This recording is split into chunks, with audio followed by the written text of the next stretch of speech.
I'm just looking back. I'm just like it's results last year. Okay, 2019, 2020. Kevin, I don't think they want to relive that season. I'm trying to remember when the last Ottawa Senator game was. March 12th, 3-2 loss to LA. Yeah. Was it 11th or 12th? All I know is that it was a loss to LA. I think it's the 11th. I know. We were the first team to stop 300 days from now. Yeah. We were the first team to stop playing, and we're going to be the last team to start playing. That's all I know. Oh, what a shitty memory losing to LA. God. To be fair, though, it cost us a spot technically because they were saying that if we won and whatnot. But hey, we're okay with San Jose's pick landing third. We're happy with our pick, so can't complain too much. Yeah, I think it was a blessing in disguise, really. Because if we would have picked second, we would have probably taken Byfield, and I think Stuetzle is 10 times the player.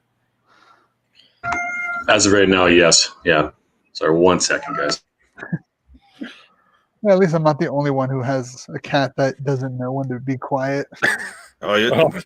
Couple episodes ago, Carl was just meowing nonstop, and poor Devin just couldn't find a way to get. He was struggling to get through it all.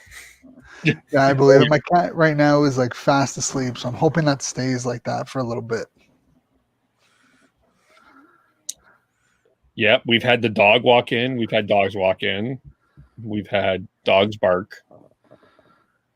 Well, no, she hasn't barked though. But Gord's barked a little bit, but not too much. It's like a oh little my God here or there, and that's it. Yeah, my cat was going apeshit 2 podcasts ago, and I couldn't stop him. Oh. Know that feeling. Yeah. So we usually wait for the clip to be sent, and then I start. So yeah, it's all in Sean's hands now. It's all in the computer that's not working. His hands right now. Everything's slow right now. Excuses. Yeah, I know. Seems like a typical StreamYard experience. All right. Oh, goodness. But let's go. Are live.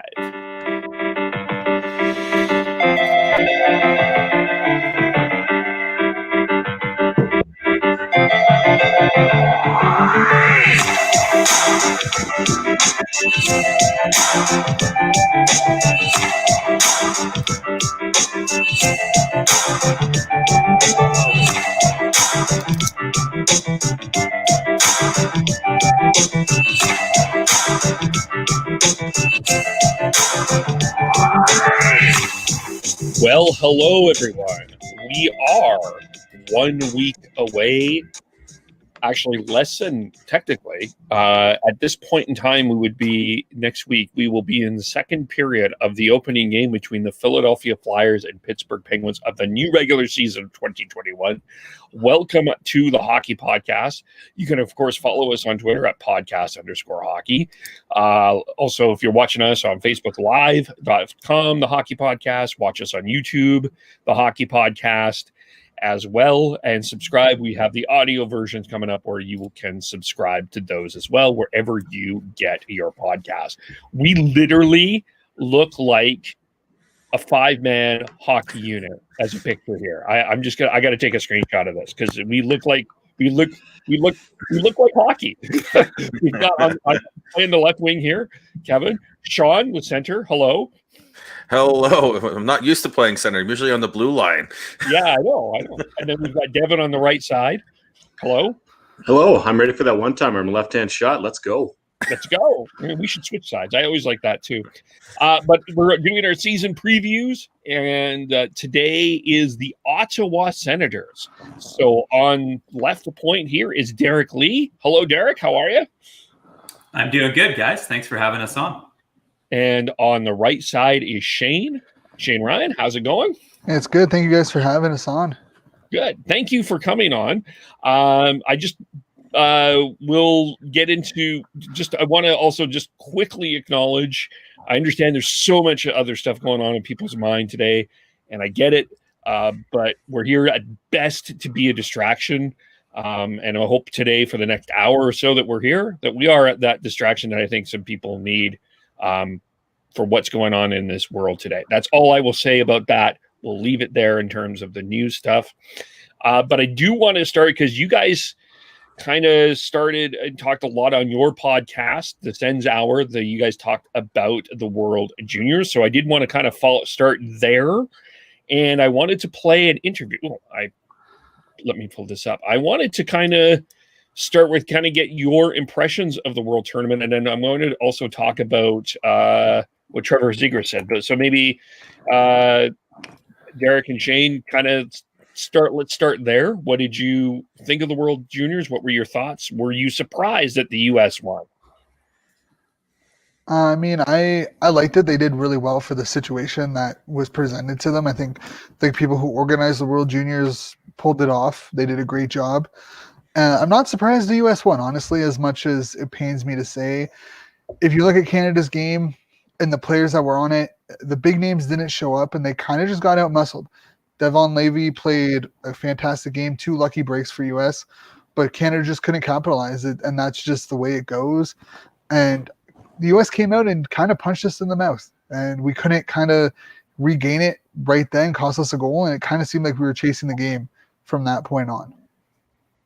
You know, I kind of look at it as, you know, the divisions were a little bit different going into the tournament where, you know, Canada was in a much weaker division.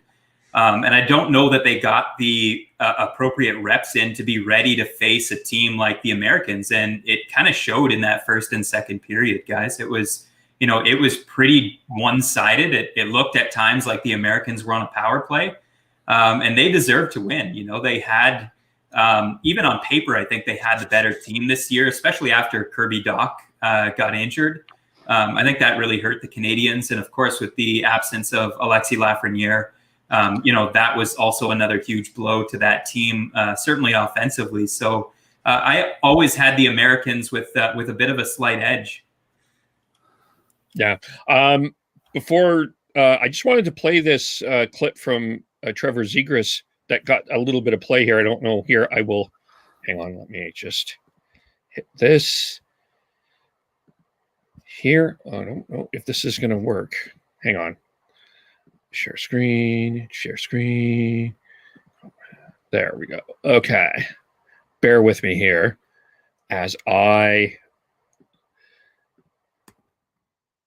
this can be heard. It cannot. We won't play it. But basically, Trevor Zegras said that they basically the nutshell of the interview is Trevor Zegras said that they didn't see us coming and they didn't play a real team. So basically what I'm hearing from you, Derek and Shane, you guys agreed with that.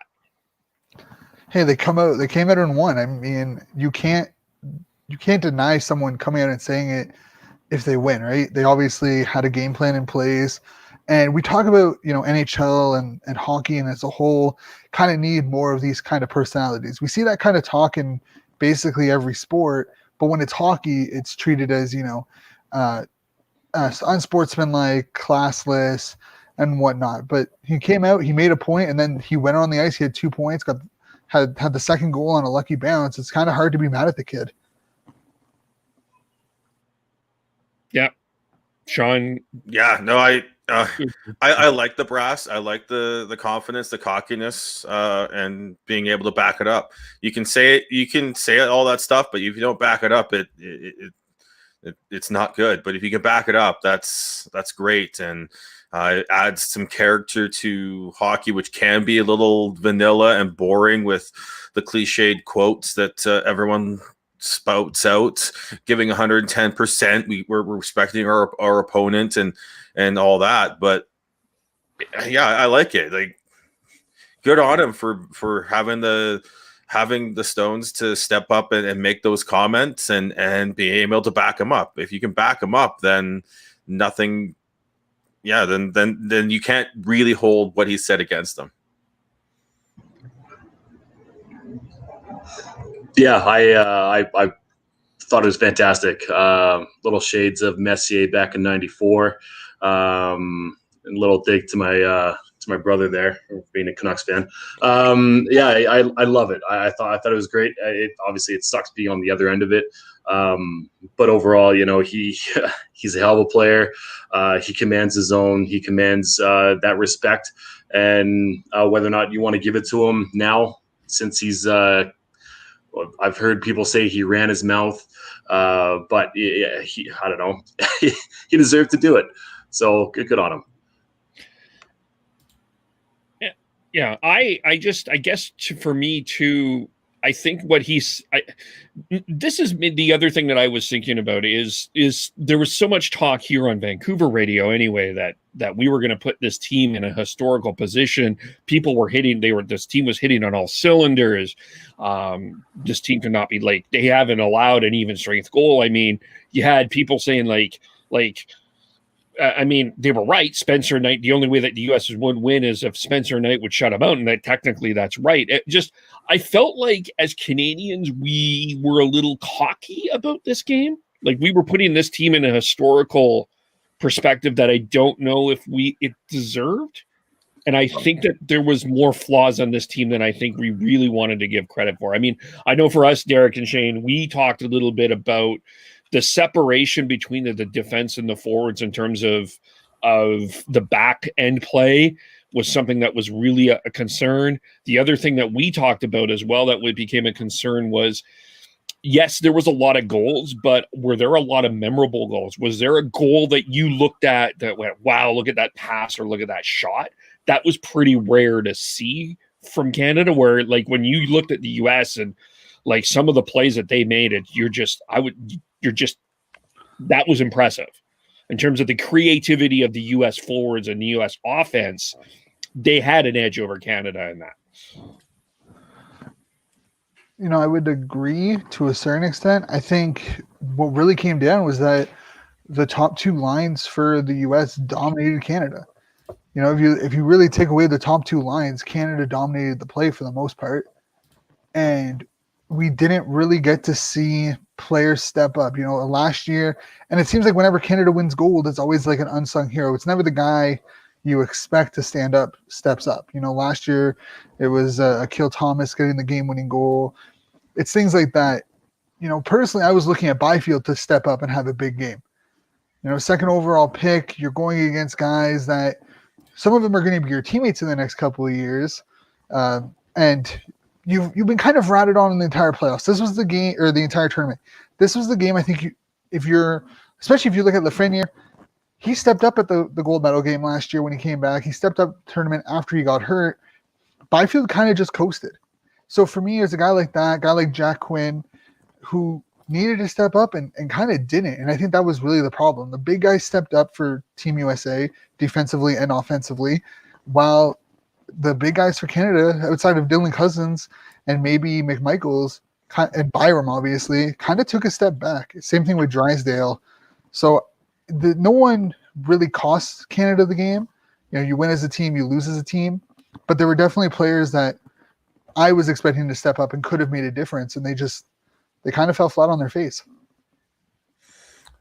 Going into the game, I would say that they deserved all the praise that they were getting. Yeah, there were some issues. Yeah, but they had some games where they got by a little. They didn't dominate the way we thought they could have, but they still were on pace to be one of the most, had they won, they were on pace to be one of the most historic teams and one of the teams that you could have put in that discussion for best Canadian World Junior team and best performance as a team in the World Juniors. Up with the 2005 and the 1995 teams, I believe. But they came up against a really good American team, and one of the with this tournament and all the situations surrounding it, I going into it, I had Americans as probably my favorite because of all the experience a lot of those kids had playing in the U.S. National Development Program together, and they've got the chemistry, even if they hadn't played together in a few in a year, and they'd gone off to college. They still have that, and a lot of these Canadian kids didn't, and a lot of the Russian kids didn't, and a lot of the Swedish kids didn't because of that. Yeah, go for it, Derek. I'm talking well. Yeah, no, I mean, I pretty well second what you guys said. I kind of disagree in that, I didn't really buy into the Canadian hype just simply because of the division. I just didn't know. I didn't know what they were. I thought they were a really good team, but I wasn't 100% sold on the whole, hype surrounding that being the best team ever, and the Byram and Drysdale pairing being the best pairing that the Canadians have ever seen. I wasn't really buying into that just because I didn't know what they could be against top competition.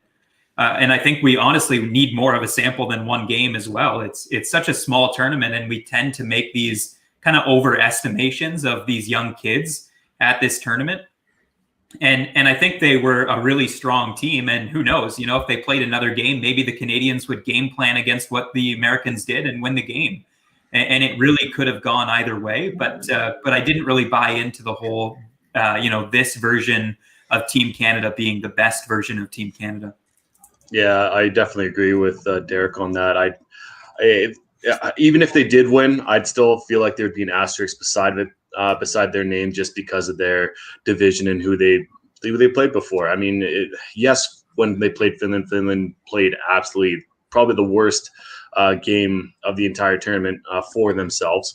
And then playing against Russia, I feel Russia probably could have pushed a little bit more. I was expecting a bit more out of them, but I just don't think that they having that praise and having that hype maybe got to their heads a little bit too. Who knows if they're reading news clippings before the game. So it's hard to say whether or not they would have been proclaimed that. It's just, it's just too short of a tournament to really figure out who was quote unquote the better team, because if they had more time together playing against better competition, then I feel like you could definitely start saying that.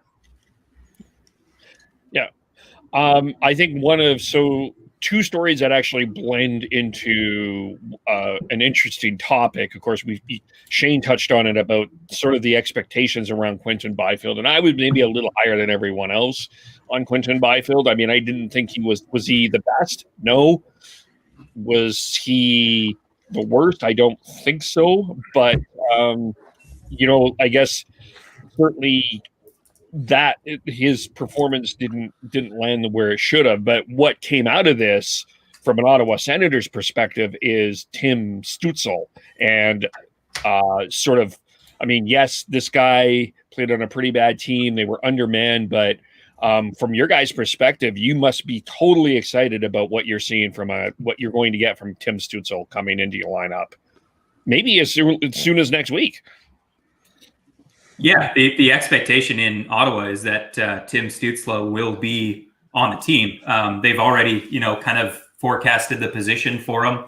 They're going to start him out on the left wing, and he's going to be on the team at least to start the year. I think they have a 7-game sample size before they have to make the determination of whether he's an NHLer this year, or they could send him back to Mannheim, or they could send him to the American Hockey League. So they have quite a few options with Stuetzle, but we're obviously, over the moon about, his performance at the World Juniors. I would say, if I'm being honest, I would say his defensive game is far from perfect. But offensively, he is a player that Ottawa does not have in their system currently, and probably sits as the most important piece of their rebuild offensively moving forward. So we have to kind of hope from a Sens fan perspective that Tim Stuetzle does turn out to be the player that we just saw at the World Juniors.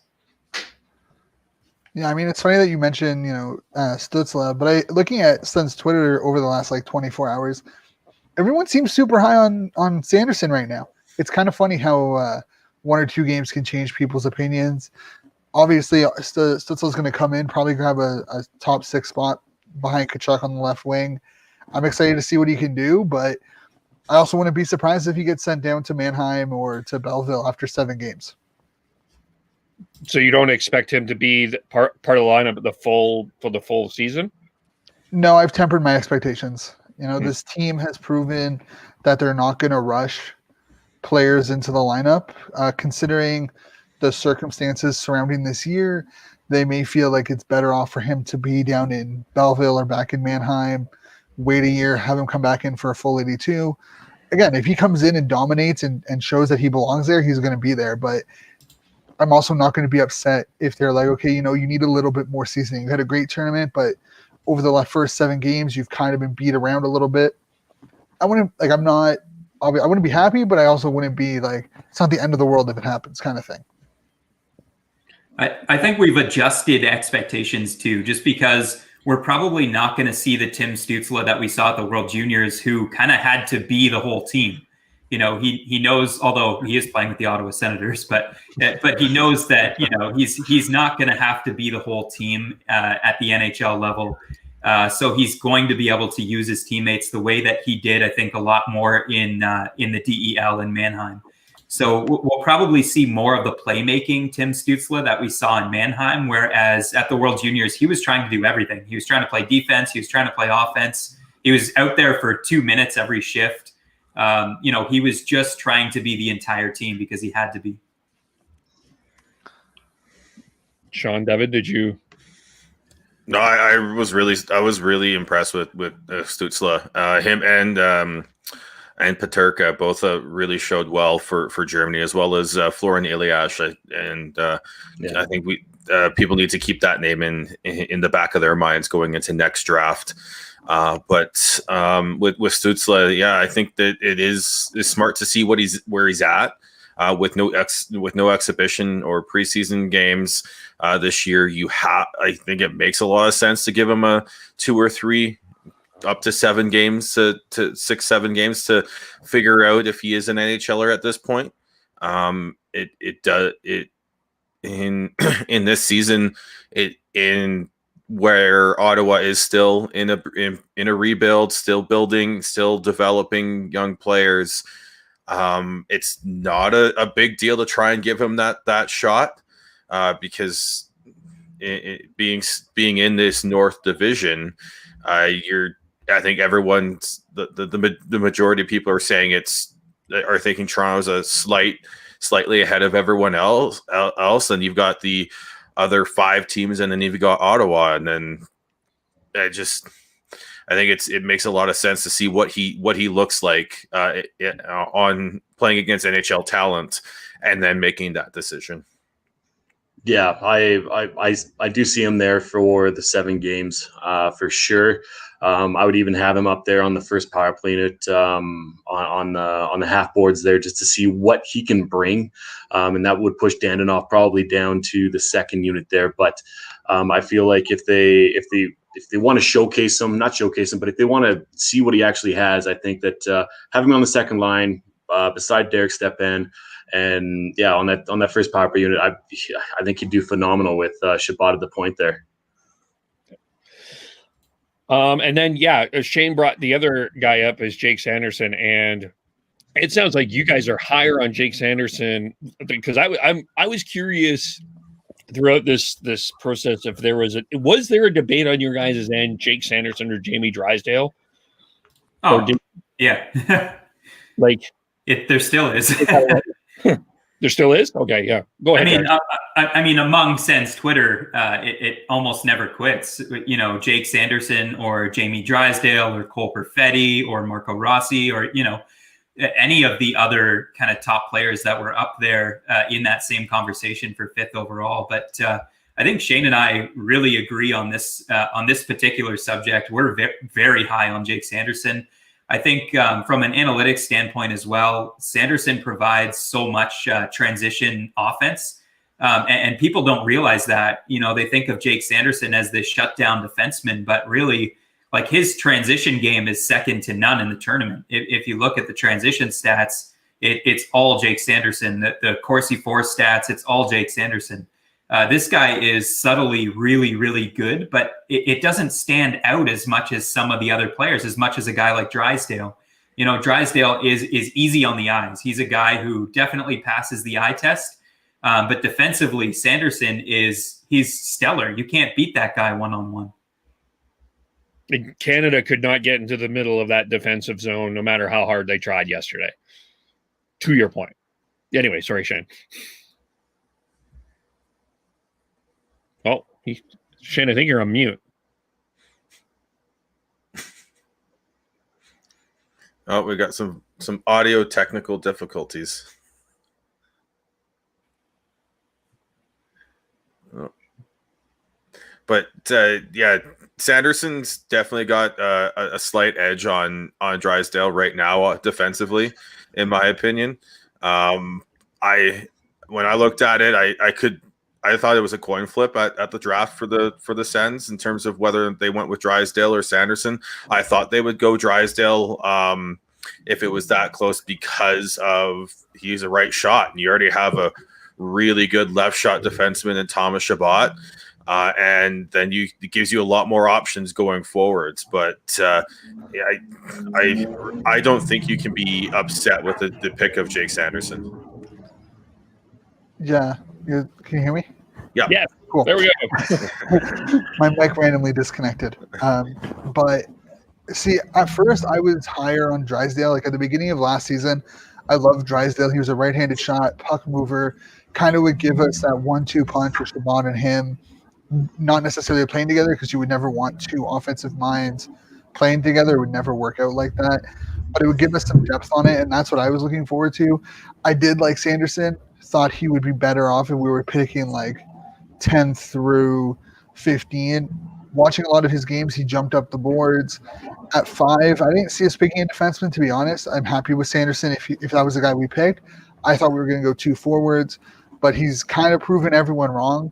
That like, hey, I was worth this 5th overall pick, and people have compared him to Lindstrom and Niedermeyer, and I know 2 Hall of Famers that you don't really want to use lightly, but if you do watch his game and you compare and you watch Lindstrom's game, they have a very similar techniques in terms of moving the puck up the ice, kind of calming down everything in the defensive zone. I think this kid's ceiling is super high.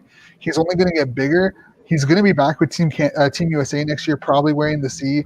So honestly, I'm excited to see wherever he slots in on the lineup for Ottawa. I'm super excited that we're gonna have a guy like that on our team. Yeah, I don't think you can go wrong with either of them. They're 2 different defensemen. Drysdale is more of a he's more of a Niedermeyer-esque player in my mind. Smooth skater, like Derek said, easy on the eyes. He's overall a good defenseman, but Jake Sanderson, he's an overall good defenseman too. I feel like he has a sneaky good upside on his offensive skill. And it's just a matter of time before that develops and he gets that confidence because his defensive game is next to, or it's amazing. So, you can't really go wrong with both. Drysdale is more flashy, but Jake Sanderson, you guys have a solid top 3 defenseman there as a good potential for sure. Where do you put him between, let's stretch this out a little bit, Sanderson or Byram? What are your thoughts on that comparison? Sanderson, 100%. That's tough. See, maybe it's because, little disclaimer, I was never huge on Byram. Watched him out a couple of the West Coast games that I was able to catch since he's been drafted. I'm not a huge fan of his game. He stepped it up, obviously, with Team Canada, but I mean, it is a tournament, and you can't, live and die on a prospect based off a tournament. I want to see what he can do with Colorado. I think he's going to be good, but I think overall Sanderson's a better defenseman. I think Ottawa needs Jake Sanderson more to add the versatility. They have Chabot and they have Brandstrom, 2 very offensive-minded defensemen. And Byram would be, right there with those guys. I'm not against Bo and Byram. What he did this year at the tournament showed that he took a huge step forward. I thought last year his defensive play was a little more questionable at this tournament, but this year I thought he was outstanding. I thought he was Canada's best player along with Dylan Cousins. So it's tough. I mean, Byram is, if Drysdale's easy on the eyes, then Byram is just downright sexy because, He's just he's an easy player to watch. Let's put it that way. I'll go for Byram. I love the offense. Again, at this point, it just comes down to who develops better. I really like the step forward that Byram took and showed in this tournament defensively and physically. He threw his body around a bunch, and it really made an impact on in terms of how I viewed him. I knew he was a great skater. I knew he was a great offensive defenseman. I think he's going to be a great all-around defenseman going into Colorado and just scaring the pants off of anyone playing Colorado when you got Makar and Byram on that blue line. But like I said, Jake Sanderson is going to be a very solid defenseman. He's actually a Calgary product. Going through his elite prospects, he played for the Northwest Flames and went to the Edge School here in Calgary. So he's got a bit of a local connection that I did not know. Glad I did some research on the fly here, because that's kind of cool. He played with the Hit too. Jake Sanderson? No, he didn't. No, because we went to NCAA route there, right. And you can't play in the CHL if you're going NCAA. I need to do my own research, apparently. I think there's different defensemen. Although I think both they may end up melding together into a very similar style one, even though Byram's going to be a better skater. Yeah, it really just depends on what you're looking for a defenseman. If you're looking for kind of a more offensive, smooth skating defenseman, Byram, he's amazing. The way that he can retrieve the puck and get out of the defensive zone with such ease for that first pass, whether or not he's going to pass it or skate it out, he can do both. So if you're planning on dumping and chasing it with him on the ice, that's a mistake. He'll make you look silly. But then I don't know. It's Sanderson, just better defensively. I think overall more of a stay-at-home defenseman. But like I said, he does have the offensive skill. I think that he can prove that he probably won't have the same output as Byram will at the end of his career. But it really just depends on what type of defenseman you're looking for. I'm now wondering if I served him beer at a Springbank Minor Hockey Association banquet.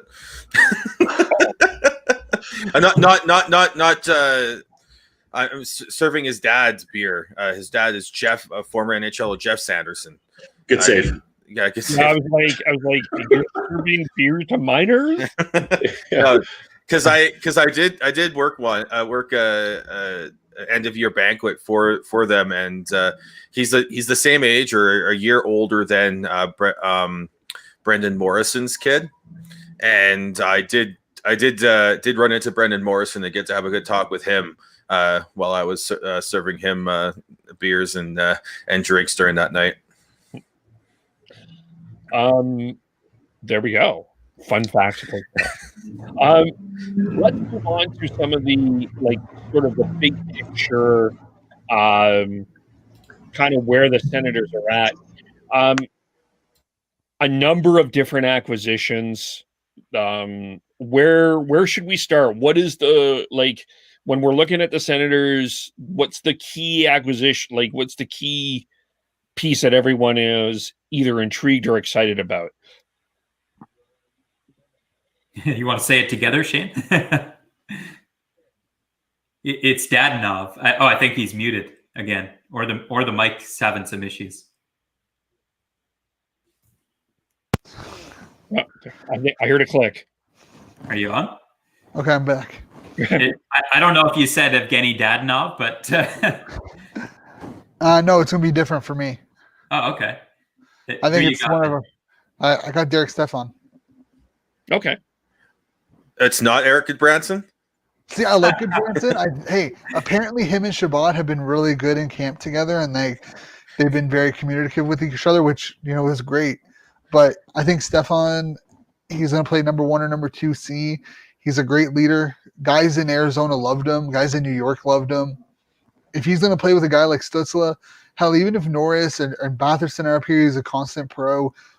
Want him around the young guys. So he's the guy that I'm more excited about because he'll still produce. Like he's not coming in as like a third or fourth line filler. He's coming in to be a top 6 guy. Interesting. That was a late pick. Anyway, go ahead, Derek. Oh yeah, I was just gonna give my reasoning for Dadonov against Stepan, but I don't know. I'm surprised by that, Shane. Actually, to me, Stepan is more of a depth guy. I think obviously he's going to play a more prominent role on the Senators this season, but how long will that last before Ottawa starts transitioning some of those young centers into the league, and Stepan kind of gets moved down the lineup? Whereas a guy like Dadonov is a player that Ottawa is paying to play top line minutes. He's going to be the top line right winger for the next 3 years, probably for Ottawa. He's going to get top power play minutes. He's a guy that could typically produce 30 goals a season, and he's still playing at a really high level.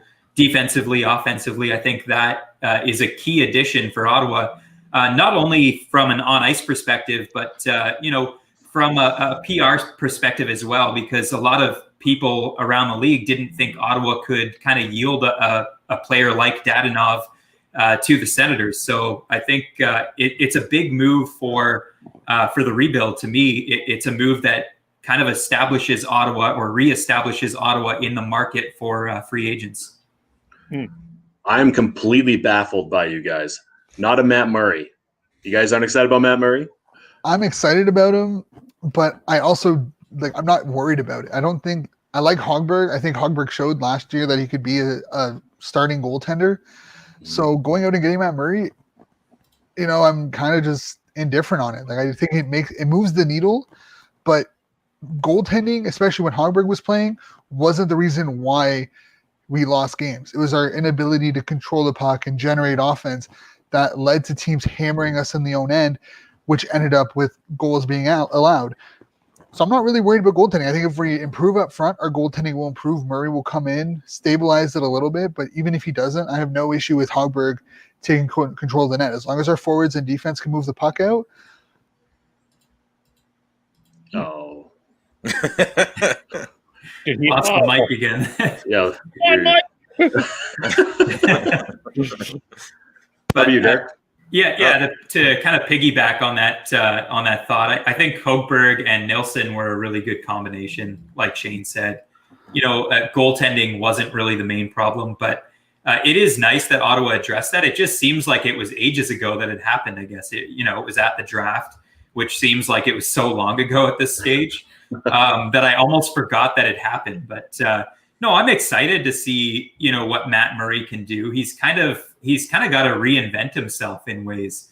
There's a lot of critics out there, especially, if you read through Pittsburgh's Twitter pages, they were really harsh on Matt Murray and they really blamed him for a lot. I'm excited for Murray, but I'm kind of cautiously optimistic, because they did sign him to a huge contract. I thought the contract was a little bit ridiculous. But we'll see if he lives up to the contract. Then it's not. He is a 2-time Stanley Cup champion, so we can't be too critical of Matt Murray. He's kind of proved himself at a young age. I'm excited to see what he does, but at the same time, I know that Ottawa has deep prospects in the net as well. To me, Joey Decord is their number one in the future. He's with Belleville right now, but he looks like the real thing. How far away do you think he is? Not far at all. He's dominant in the AHL. Last year, he's 23, if I'm not mistaken, close to 24. So he's not extremely young. And his athleticism is remarkable. Just watching some of the videos and things that he can do. It's just, it's next level stuff from the net. Yeah, Decord came out of college at the new one of the new hotbeds for hockey, Arizona State University. and he showed pretty. It looks like he got decent start for his first pro season last year with a 915 save percentage down in Belleville. So it'll be interesting to watch that dynamic going forwards. Matt Murray is one of the two goaltenders I'm going to be watching very closely to see how they change their style or develop their style this year, because it's they've sort of fallen behind how the goaltend in this NHL. It's him and Martin Jones, both had success in the past, to various success, and have both fallen off and haven't been and have both have lost the confidence of their team. And then Murray got traded to Ottawa. So it's those two are the two that I'm going to be watching to see how they develop their styles going forwards. Yeah, here's the thing about Decord. He's going to be in the NHL next year. He signed a 2-year deal with Ottawa this year, second year being in the AHL or being an NHL contract. He's going to be in the NHL. Is that with Ottawa or Seattle or with another team? Who knows? But I think they're expecting Hogberg to be out of Ottawa next year, and Decord will slot in as our backup. So he's come a long way from even the start of last season, where he started out in Brampton and then moved up to Belleville in December. I was going to ask about that. I don't know if this is a ridiculous question or not, but is there the couple of storylines that are coming out from Vancouver and Calgary as an example is, of course, Riddick could be left. Riddick is a free agent, but in Vancouver, Holtby will probably be left unprotected for the expansion draft. Is there a scenario where Matt Murray could be unprotected? Maybe, but there's no reason to leave him unprotected. If you have Decord under contract for next year, you can RFA Hogberg and then leave Hogberg unprotected. You can qualify him, leave him unprotected. If Seattle doesn't take him, whatever. But I don't see them putting Matt Murray as unprotected with that situation being the way it is. Personally, I think if that scenario plays out, then it would be the result of Matt Murray having a horrible season, in which case Seattle probably wouldn't want to touch that contract with a 10-foot pole anyway. Well, maybe they would if they want to get close to the cap, depending on who they pick, right? Yeah, how you liking him, hey? God. Better than CC. I know metrics hate him, but if you actually watch him on the ice, he's not bad. He just has no offensive. He has no offense. That's literally the problem. He's not much worse than Carlson has been in defensively or Chabot has been defensively. They just have the offensive upside to balance everything out. Yeah, he's Mr. Puck off the glass. That's True. Literally, that's what he does. He just banks the puck off the glass and retreats into his safety defensive zone, where he knows he can kind of take care of business. But I'm not a fan of Nikita Zaitsev whatsoever. So whatever Shane said is a lot nicer than what I'll say. I watched him for years in Toronto, and this is the same stuff. They expected him to be a top 4 defenseman, and he is at best a fourth defense, a number 4 defenseman, and that's in my mind being nice. So it's all about slotting. It's all about giving him the proper minutes and putting him in the proper situations to have success. But he's an NHL defenseman, yes, but 5'6", which is why he'll be our 6th defenseman. I know where I want to go next, but Sean and Devin, before I go there, do you guys have any other question? No, I was surprised. I just had to quickly go on to the cap friendly expansion draft simulator, and they do have to make a decision on the goaltending. It looks like they do actually have to. They would have to expose Decord to the expansion draft next year if they want to protect Murray. So I wouldn't be surprised if they actually expose Murray just because of the long term deal and the higher cap hit. depending on how the season goes. All right, we're going here.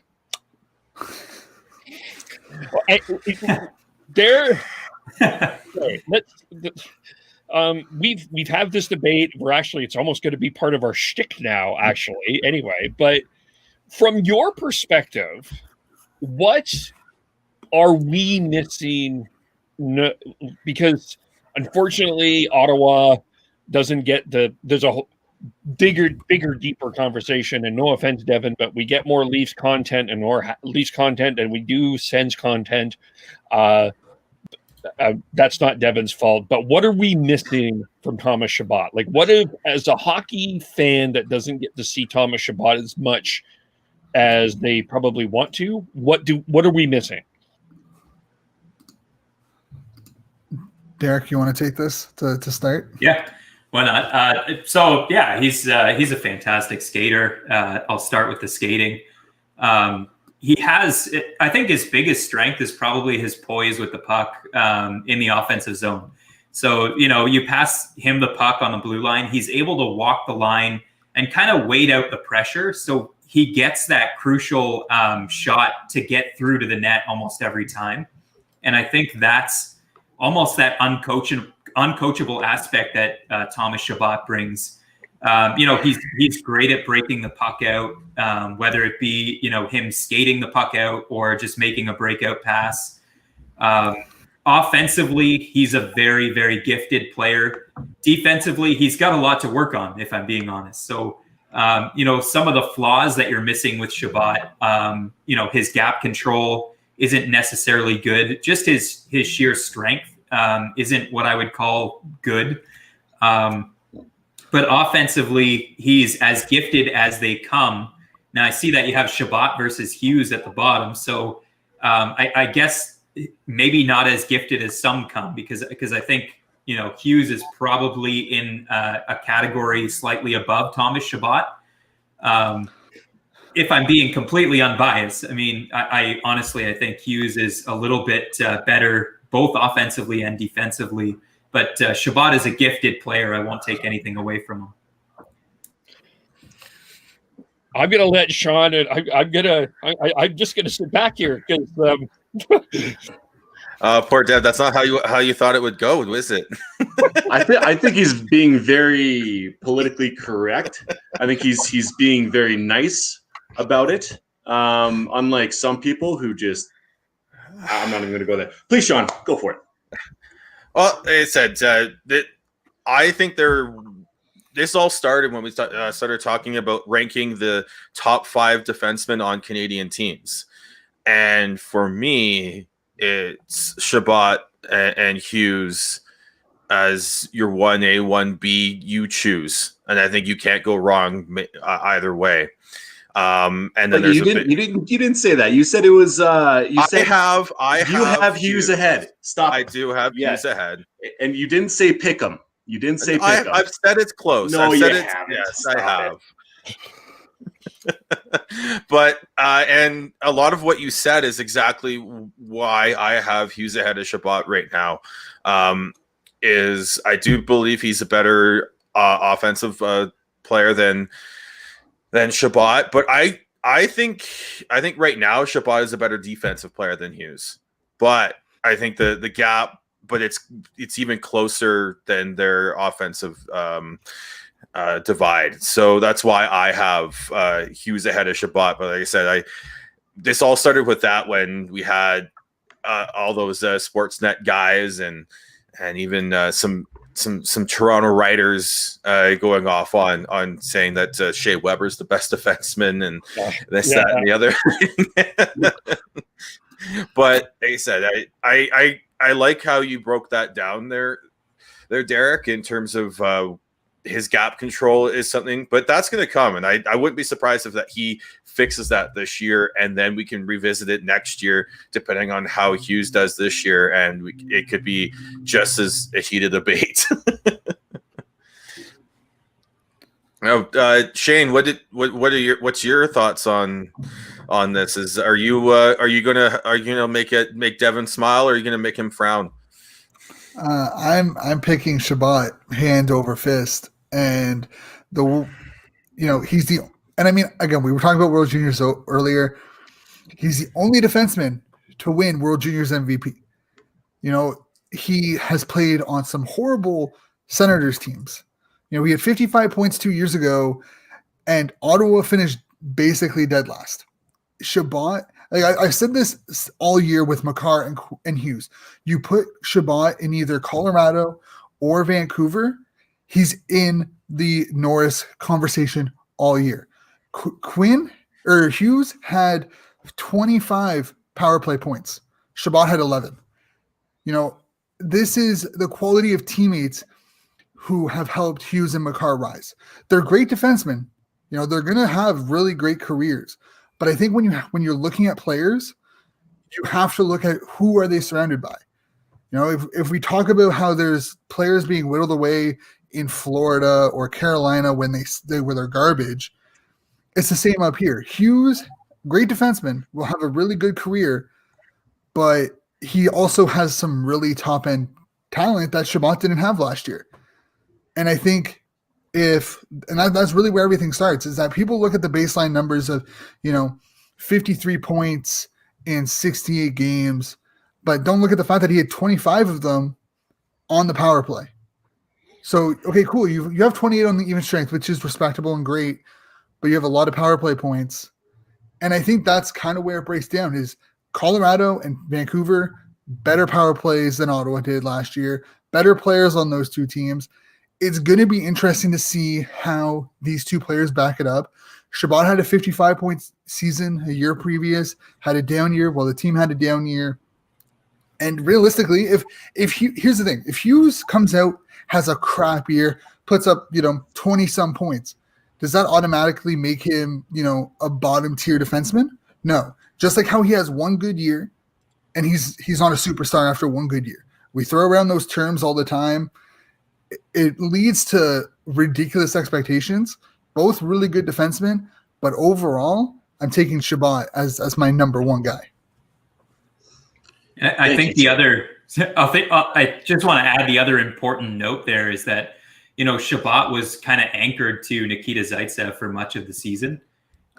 So, kind of parallel to what Shane said, he probably isn't looked at fairly if you look just at points alone. He hasn't had a consistent defensive partner basically ever since he started. So, and Eric Goodbranson's his partner this year. So, you can make whatever you want of that. But Sean will. And here's the thing. If you actually watch Chabot, if you watch highlights from Chabot last year, there are plenty of chances that he creates 5-on-5 and on the power play that his teammates just whiff on the empty net. There's one against Vegas. He set someone up. I think it was Duclair or Connor Brown, literally open net, wide open net. They miss it.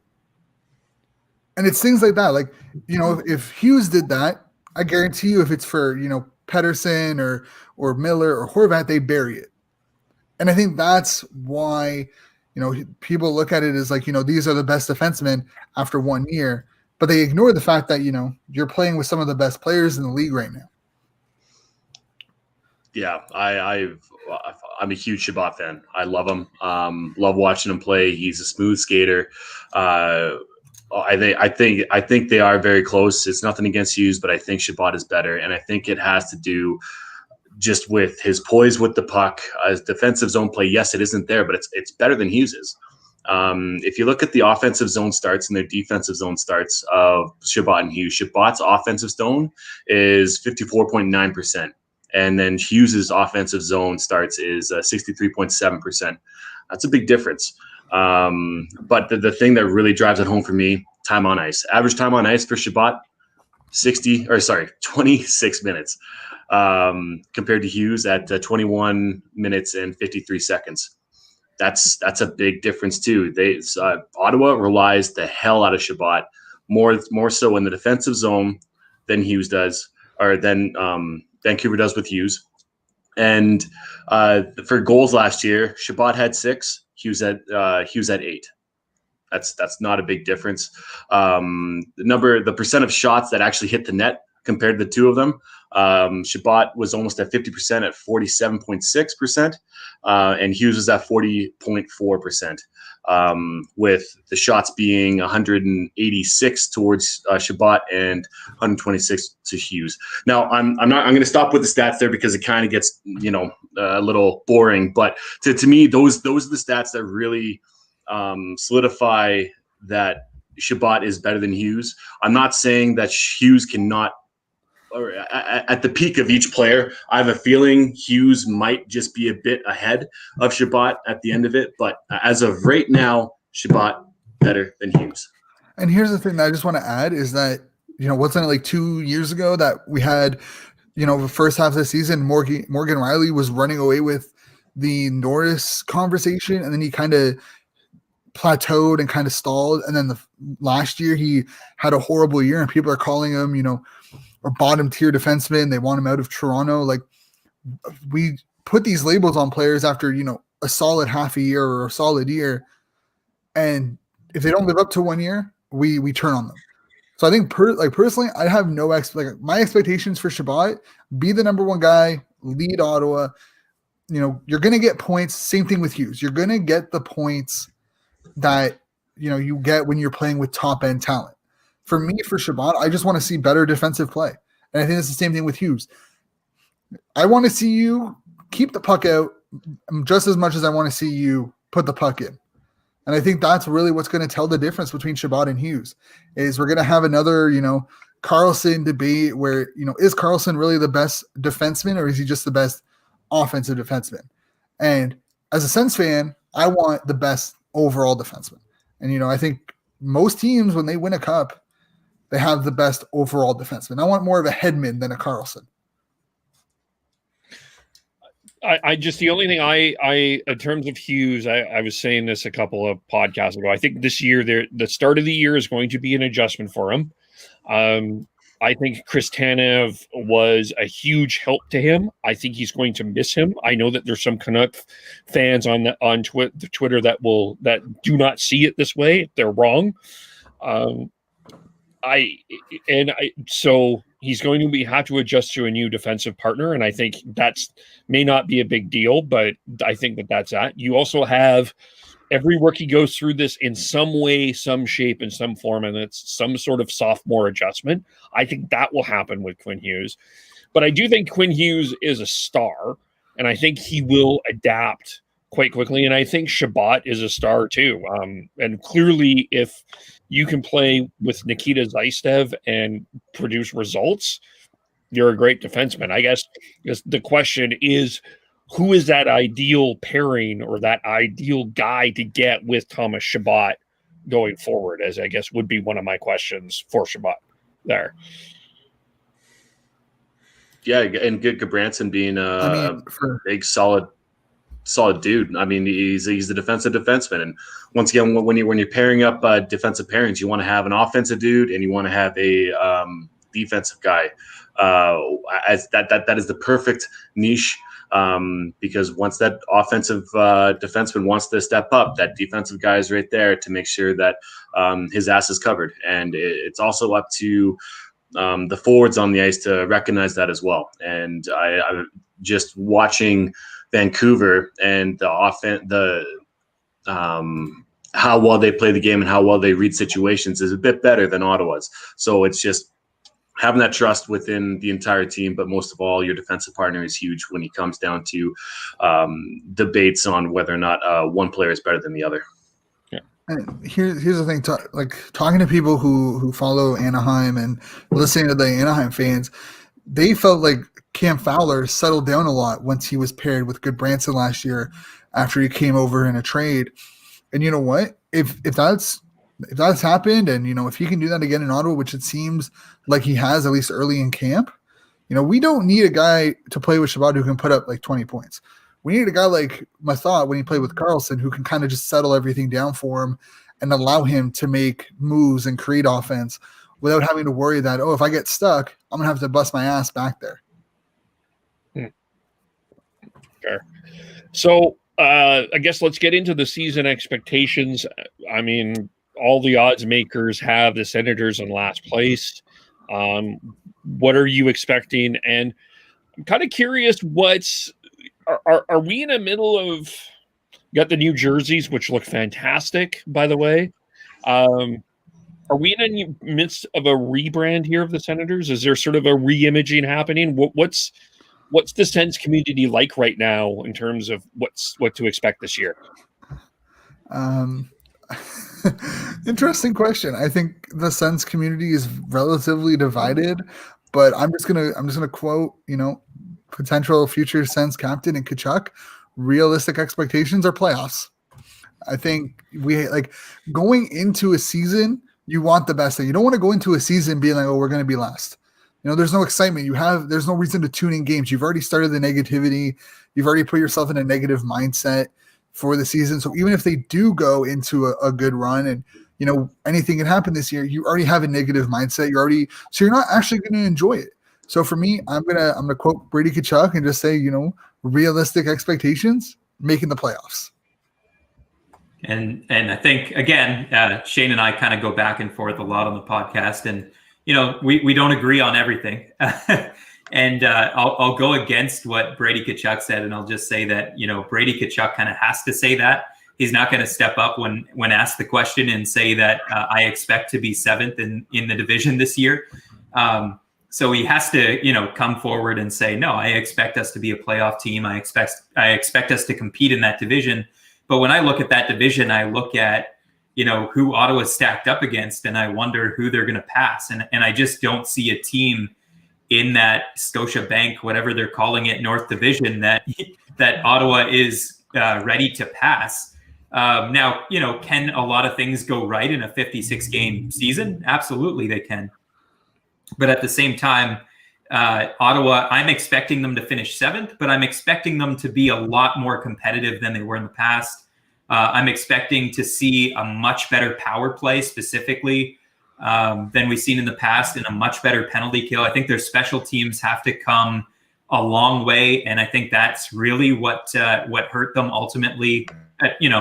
Aside from everything else, I think that's what hurt them last season. So my hope is that they finish anywhere but 7th. Even 6th would be a huge step forward for a rebuilding squad like the Senators. But it really isn't about this season when we're talking about season expectations for Ottawa. It really is about the future. It's about the Tim Stuetzles and Jake Sandersons. And, they really don't have their core group together as of yet. So when they get that core group together in the next couple of years, then we could start putting some harder expectations on the Sens. But for now, the expectation is they finish 7th, but they take a few steps forward. Maybe they don't finish 30th in the league. Maybe they finish 25th. See, I just don't trust 4 teams in this division to actually put out a fight year in and year out. The Oilers' goaltending situation is, garbage at best. I don't trust Koskinen and Smith, and I don't feel comfortable with them. They got outplayed and outdueled by Corey Crawford last year. They lost Clefbaum, and he's one of their best defensemen. What kind of Barry are we getting? Will Turris regain form? There's so many question marks with Edmonton, and the fact that they're being placed, top 4 just because of McDavid and Draisaitl. Cool, you have 2 of the best players. Doesn't mean you're going to win anything. We saw it last year. They even, they struggled. They were the 9th.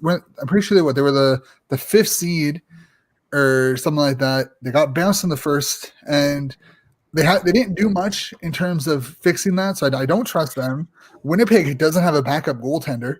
So if Hellebuck gets hurt or Hellebuck struggles, Brisebois is going to be in, and I don't really trust Brisebois to save a game. Their defensive core didn't get much better. And no offense, but Vancouver, Holtby over Markstrom, okay, cool. That you can make an argument there. Won a cup already, whatnot.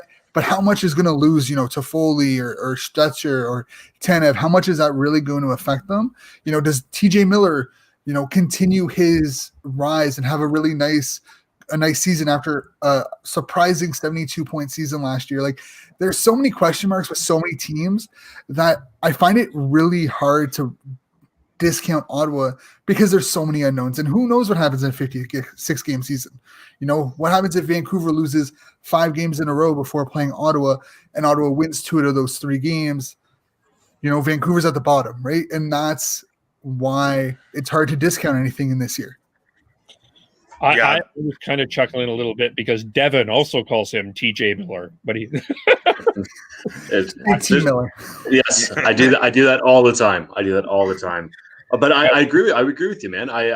I think that it's too early to count them out. There's too much uncertainty with every single team. Yes, on paper they're good, but once again, there's always going to be a surprise for a team playing better than they are on paper, and vice versa. There could be a team, it could be Toronto, that just shits the bed.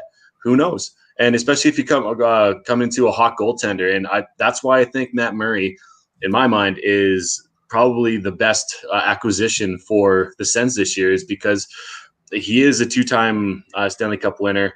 Yes, he struggled in the past year and a half, but you never know. You never know. And especially when you have nothing to lose, man, those are the teams you got to watch out for. Yeah, and with the schedule too. What happens if somehow Ottawa gets Toronto's number or Montreal's number or Winnipeg's number, and they go how many? They go like 8-1 or whatever versus those teams. That's going to be huge because it's not only is it 56 games, it's 56 games against every just your division. So you cannot fall behind and have a bad season series against a team and without having to course correct with a big season series against another. So there's every team in this division has its strengths and has its flaws, and just because you can look at it analytically and say, yeah, Toronto's got a slight edge on everyone else, and then Ottawa's slightly below the other five teams, but that doesn't mean that it's not going to shuffle. I expect it to shuffle. I wouldn't be surprised if Ottawa's not in last come middle of May when the season ends. Not to mention the dreaded word around the world right now is COVID. Imagine if one of your best players gets COVID, you're fucked for the next 2 weeks. And that's the thing is that and realistically, you look at last year's playoffs. Who thought Dallas would make it to the Cup final? Who would thought Vancouver takes Vegas to Game 7 and shuts them out twice in the series? It's just there's so many things that it's proven the most skilled teams don't always win. You have to have that work ethic, and if you come into every single game and work harder than every single team that you play against, good things are going to happen. And I think, the acquisitions that Ottawa has made has allowed Ottawa to kind of build that depth, even if it's considered, bottom six depth. That can prove vital late in the season when you have guys resting in your taxi squad that can on other teams that are being, top 6 or top 9 or playing regular nights. Well, the first 2 games of the year is, and you guys know this, but for everyone else watching, Friday, Saturday, it's Maple Leaf Senators, and there's no question who's expected to go 2-0 in that. All of the pressure is on the Maple Leafs. If they do not come out of this 2-0, Leafland is going to explode. And that's true. Ottawa has no pressure. There's no pressure on this team. Out of any team in the division, Ottawa has the least amount of pressure on them. Yep. And there will be nights that teams are going to take them lightly. And if they get off to a good start, who knows? I personally have them in my preview. I have them in the basement, but I wouldn't be surprised if they finish higher, because I think that there are so many other factors in this that this could be topsy-turvy. And one other thing we haven't talked about is the coach, DJ Smith. I think he is very underrated. I feel like he can bring the best out of this team. If there's any coach in the Northern Scotiabank, or was it Scotia Northern Division? Is that Scotia North? Scotia North. I think that he's easily top 3 coach in this league or in this division, and I think that's an underrated and not many people have talked about how good he is as a coach, and not to mention Brady Tkachuk. I absolutely love him as a player. He's gritty, and I don't discount him. And I love Brady too. oh, he's spectacular, and I think he will be the next captain of the Ottawa Senators, probably next year. Yeah, it'll come with the contract, but I think we're right there with you. Tkachuk is definitely their next captain, because if it was Chabot, he would have been named captain yesterday. Yep. Anything else within the Senators that we should talk about that we have not touched on yet? I think we talked about the dark horses a little bit, and Alex Galchenyuk's a guy that needs to have a bounce back season. He needs to kind of reinvent himself, and it was kind of a similar situation with Anthony Duclair. And, you know, as you mentioned, DJ Smith, he has this tendency to get the best out of those kind of players. And it's a player like Galchenyuk that I would not be surprised to see lead the Senators in points this year. It's someone who's a complete dark horse that could, you know, he has the skill and the ability to kind of reinvent himself, and he knows he has to. If he doesn't, he's heading for the KHL. So this is kind of a prove it to me season for Galchenyuk, and I would not be surprised at all if he has a monster season for Ottawa and kind of comes out of nowhere.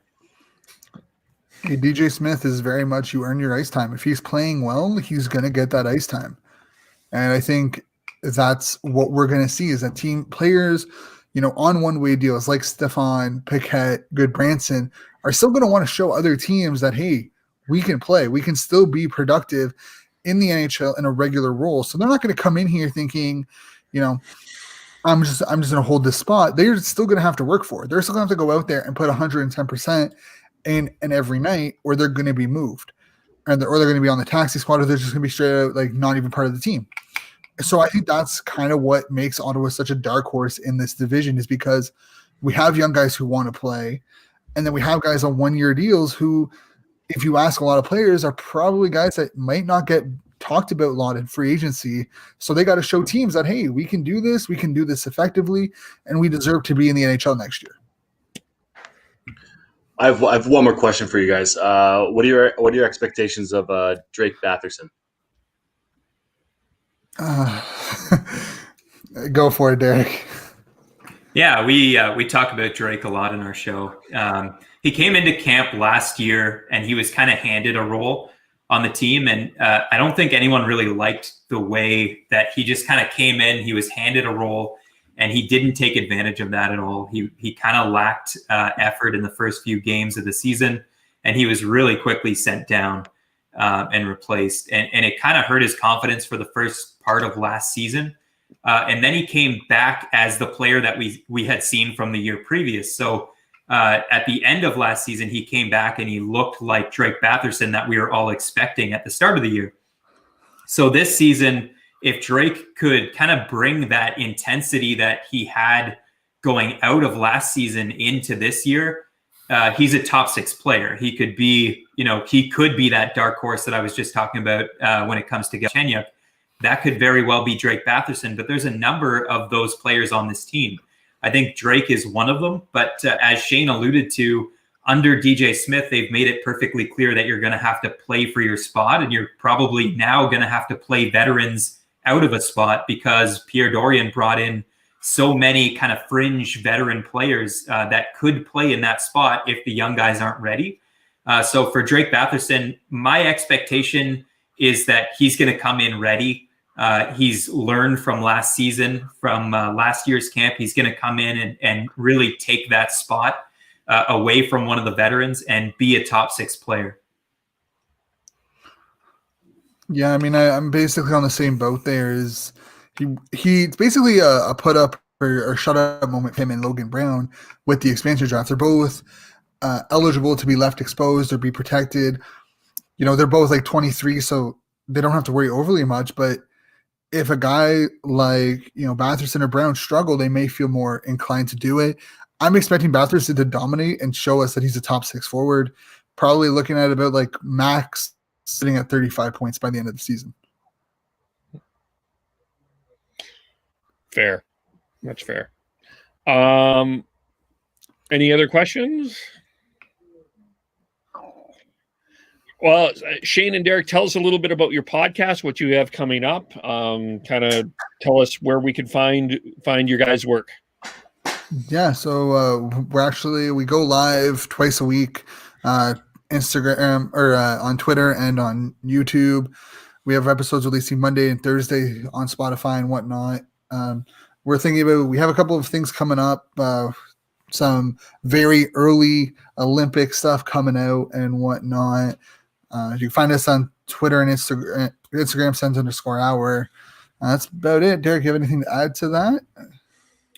Not really. We're just optimistic that we can continue to get some more exciting guests on the show and just continue to have these debates and discussions because as I mentioned earlier, we don't always agree on things, which sometimes makes it fun to kind of debate over the podcast. So that's us.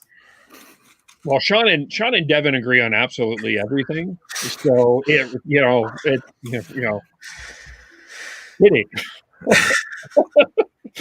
yeah, we have our arguments for sure as well. But we do want to thank you guys for coming on. We really appreciate that. How do we follow everyone else? Sure. I am Beardy Canuck 03 on Twitter. I'm Gordhow09 on Twitter. Heidi, who is currently hungry, is Hyde Amazeballs on Twitter. Schneid's SCHNEIDZ. Tyler TNOBLE. Podcast_hockey on Twitter. I am KBOLE. Like us on Facebook. Subscribe on YouTube or wherever you get your podcasts. Tomorrow we will be having Joel on, producer 650. We're going to be talking about continuing our season preview with the Montreal Canadiens. Sean and Devin are getting ready to argue on the Oilers YYC podcast a little bit later, so tune in for that. And we will talk to you all very soon. Tarek and Shane, thank you guys so much for coming on. We really appreciate it. Hey, it was a pleasure having us. Hopefully we can have a mid-season review. Sounds good.